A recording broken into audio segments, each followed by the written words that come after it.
લઘુતા અને સરળતાનું અપૂર્વ ઉદાહરણ.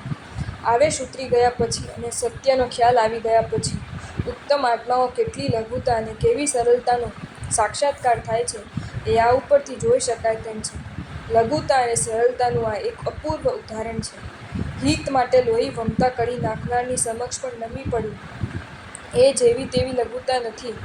શ્રી રાવણે આ સ્થળે લઘુતા પણ અજબ દર્શાવી અને સરળતા પણ અજબ દર્શાવી.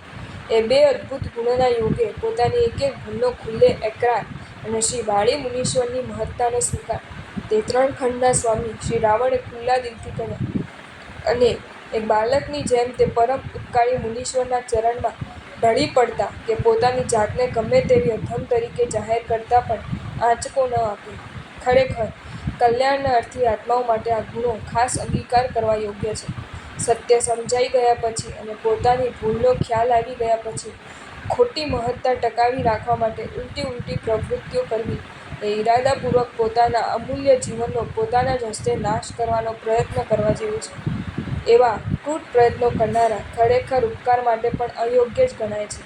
એવા દુરાગ્રહીઓ ઉપર ઉપકાર કરવાની ઉપકારી આત્માઓની આશા પણ વ્યર્થ જ થાય છે. ખરેખર તમે વિચારી શકશો તો સમજી શકશો કે શ્રી રાવણે પોતાની લોહી વમતા બનાવનાર મુનિવરને ચરણે નમી પડવામાં અને પોતાની એક એક ભૂલને કબૂલ કરી લેવામાં કમાલ જ કરી છે. આવી યોગ્યતાવાળા આત્માઓની જ ગણના ઉત્તમ આત્માઓ તરીકે થઈ શકે છે. આવા આત્માઓ પરિમિત સમયમાં સંસાર સાગરને લંઘી જાય એમાં કશું જ આશ્ચર્ય નથી. ભવભીરુ આત્માઓએ આવા ગુણમય જીવનનું અનુકરણ ખાસ કરવા જેવું છે. મહાપુરુષોના જીવનમાંથી આવી વસ્તુઓ જ અંગીકાર કરવાની હોય છે.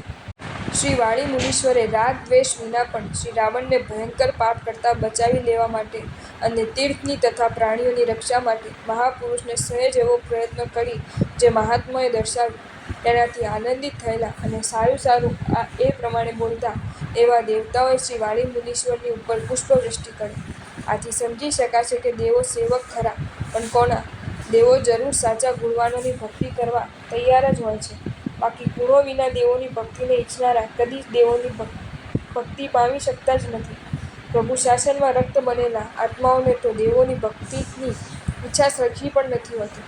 તેઓ એક જ ઈચ્છામાં રક્ત હોય છે કે ક્યારે આત્મા કર્મબંધનોથી છૂટે અને મુક્તિપદને પામે. મુક્તિ માર્ગની આરાધના માટે જેઓએ પોતાના ત્રણેય યોગોને સમર્પી દીધા છે તેઓની સેવા માટે તો દેવો તલસ્યા જ કરે છે. અને એથી જ એક પૂજ્યકાર કવિ પણ ફરમાવે છે, વીરતીને પ્રણામ કરીને ઇન્દ્ર સભામાં બેસે. જો તમને આ વિડીયો ગમ્યો હોય તો આ વિડીયોને લાઇક કરો અને શેર કરો અને આવા જ નવા વિડીયો જોવા માટે જૈન ફેક્ટ્સ એન્ડ સ્ટોરીઝની ચેનલને સબસ્ક્રાઇબ કરો. ધન્યવાદ.